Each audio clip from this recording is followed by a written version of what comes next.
What is going on, everybody? Sports expert here, and we are here with our Week 8 NFL picks. And before we start the video, please hit the subscribe button if you're new to the channel. Turn on the post notification bell.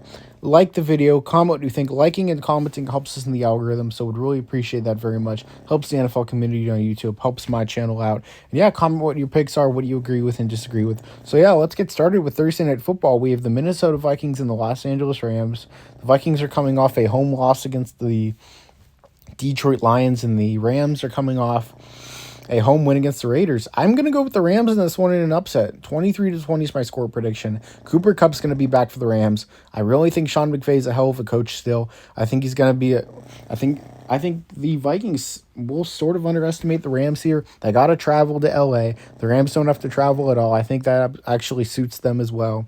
You know, they might be getting a little healthier. So if the Rams can start to get some guys back, I think they're going to start winning some games. And getting a guy like Cooper Kupp back will be huge. And Sam Darnold isn't playing amazing lately, so I think teams are starting to finally figure out what they need to do to contain the Vikings offense. So, yeah, I think the Rams do a good job with their coaching, and they lead them to a win, 23-20.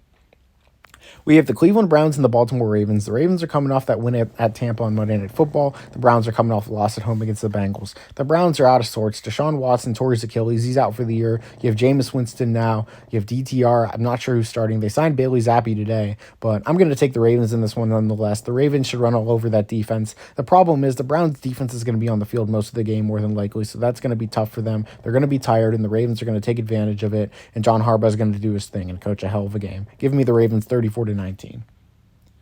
We have the Tennessee Titans and the Detroit Lions. This is another game. There's a lot of heavy favorites this week. I'm going to take the Lions in this one 30-13, though. I don't think there's any doubt about that they're going to win this game. If the Titans get some sort of pass rush, maybe they can make it a bit close. But if not, the Lions will cruise in this one. You know, Jared Goff will do his thing in the dome. Amon-Ra will make plays. Khalif Raymond, Sam Laporta.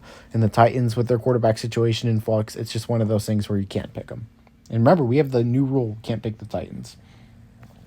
We have the Arizona Cardinals and the Miami Dolphins. The Cardinals are coming off a Monday Night Football win against the Chargers. The Dolphins are coming off a road loss against the Colts. Good news for the Dolphins, they're getting Tua back, so that should probably provide a spark. And if there's bad news for the Cardinals, yes, they won, but they have been very inconsistent this year. They haven't been able to follow up wins with wins, and it's just one of those things where the consistency just isn't there. I don't know if it's in their heads or not, and I haven't been a huge fan of Mike McDaniel's coaching this year, but I think he does enough in this game with Tua coming back. I think the spark is needed. I think guys like Tyreek Hill and Jalen Waddle will definitely come up and make plays. I think their confidence will turn up in this one, and I think the defense will show a sign of relief with Tua finally being back. So give me the Dolphins in this one, 24-17. They'll find a way.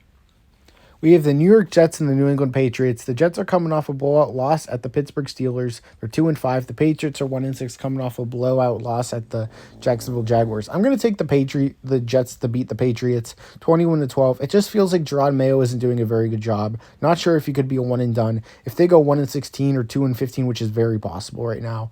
Honestly, 1-16 might be more likely than 2-15. What game are they going to win, you know? So I just don't think they can score much. It's not Drake May's fault. The offensive line is horrible. Gerard Mayo's just not being the leader that people expected him to be. You know, he's rubbed people the wrong way. He's rubbing Bill Belichick the wrong way. He had that one game versus the Jets on Thursday night where he didn't let Drake May score a touchdown. That rubbed a lot of people the wrong way. So it's just one of those things where it's just, I'm going to take the Jets here. I think they'll do enough, and it won't be a tough game for them. 21-12. We have the Falcons at the Buccaneers. The Falcons are coming off a surprising home loss against the Seahawks. You know, it felt like Raheem Morris's coaching staff was doing a hell of a lot better than Mike McDonald's coaching staff this year, but they got outcoached pretty badly. I mean, props to the Seahawks in that game. The Falcons just didn't come prepared. And the Buccaneers, they're coming off that loss against the Ravens, but Todd Bowles, I mean, come on, man. I mean, with Chris Godwin being out there, that's just not ideal. And now he's out for the year. You're not going to have Evans or Godwin for this game. So I do think they'll score points. I think guys like K. Dotton and Jalen McMillan will make plays. But at the same time, I think the Falcons find a way to win on the road here. I think they bounce back. They've been a solid bounce-back team this year, even though they haven't been the most consistent. But I think Raheem Morris finds a way. Give me the Falcons 27-23. And that defense gets a big stop in the end. We have the Green Bay Packers and the Jacksonville Jaguars. The Packers are coming off a nice 24-22 win at home against the Houston Texans. Brandon McManus, who they signed this past week, he made the game-winning kick as they cut Braden Arvison, who wasn't getting the job done. And you have the Jaguars coming off a London win against the Patriots. The problem with the Jaguars here, their coaching hasn't been consistent. They've had games where they've been solid, and they've had games where they just have not been.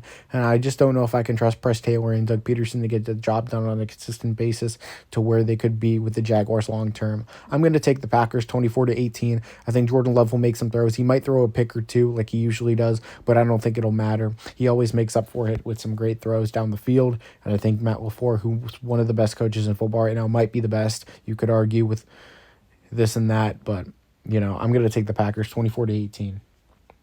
We have the Indianapolis Colts and the Houston Texans. The Colts are coming off a nice win against the Miami Dolphins at home 16-10, and the Texans are coming off a loss against the Packers, what we just talked about.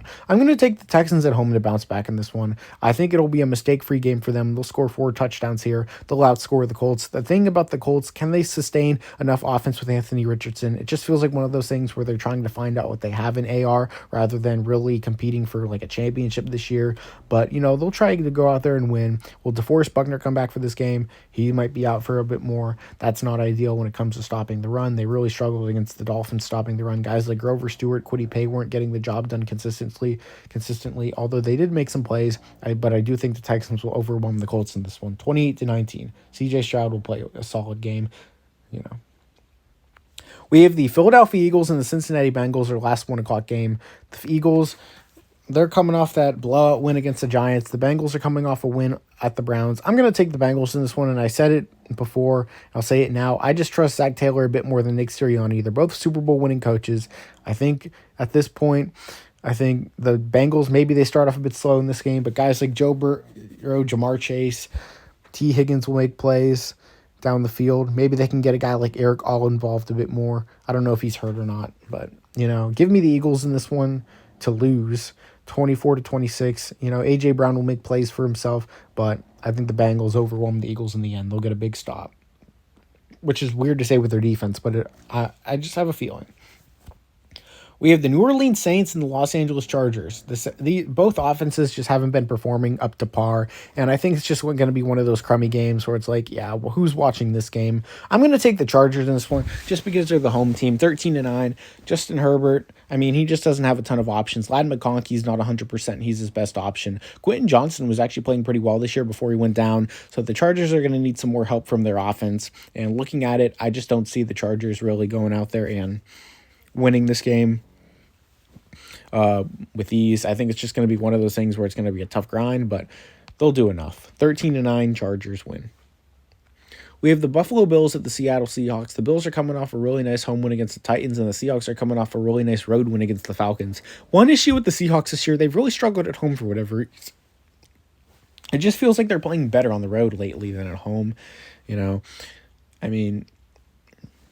They struggled against the 49ers. They struggled against the Giants with no Malik Neighbors at home. And I think the Bills are going to win this one on the road. This is going to be a close, tight game, and I think it's going to come down to who can score more points. Who can score more points? I'm not going to go out here and say who can get this stop, this and that. Just who will score more points in the end? Who will have more points than the other team in the end? It'll be the Buffalo Bills, in my opinion. I just think they'll do enough, and it's just one of those things where they make decision after decision, which will work in a way to where the Seahawks will be defeated.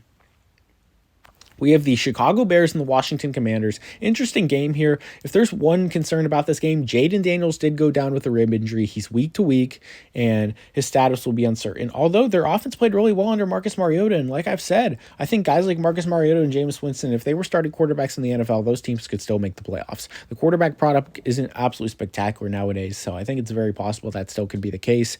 I don't know if they could win you Super Bowls, but I think they can take you to the playoffs and such, wild card, maybe even divisional round. But yeah, I think that there's just a ceiling there, but I think it's possible. But I'm going to take the Commanders in this one, 27-25, regardless of what happens. I'm taking the Commanders.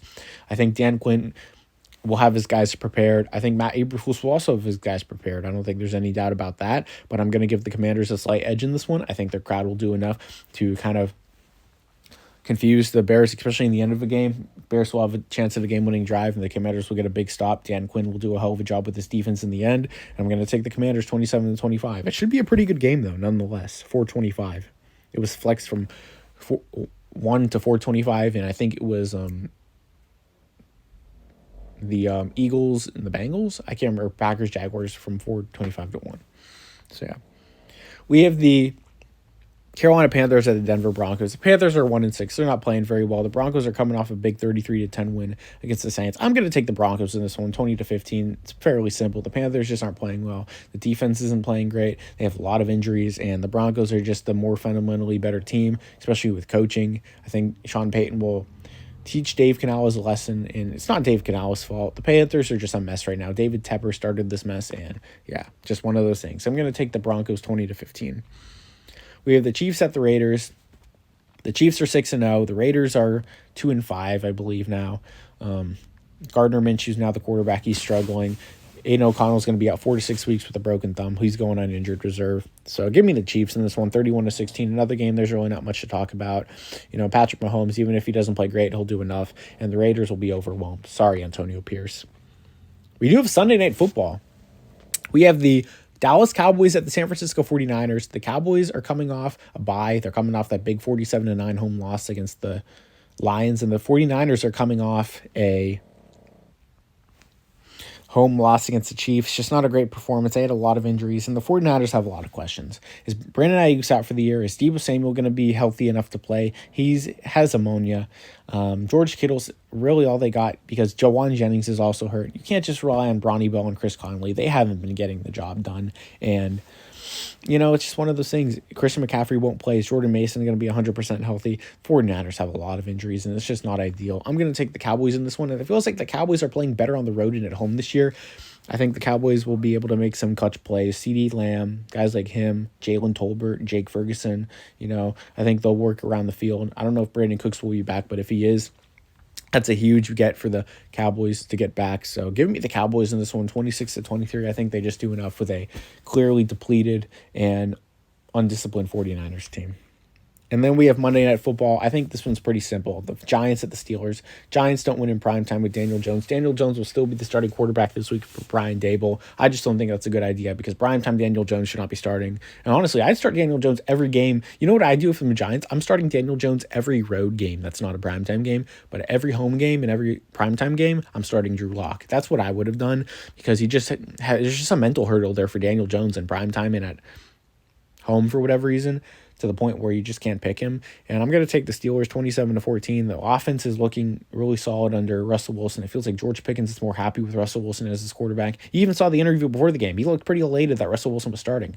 So yeah, that's probably not ideal for Justin Fields. He's the backup right now, unless Russell Wilson gets hurt. Russell Wilson, I don't think he was a bad quarterback last year. Just one of those things where Broncos fans kind of chased him away for no reason. So yeah, give me the Steelers 27-14. They're not paying Russ anything either. So hell of a job by Mike Tomlin and company to get that done.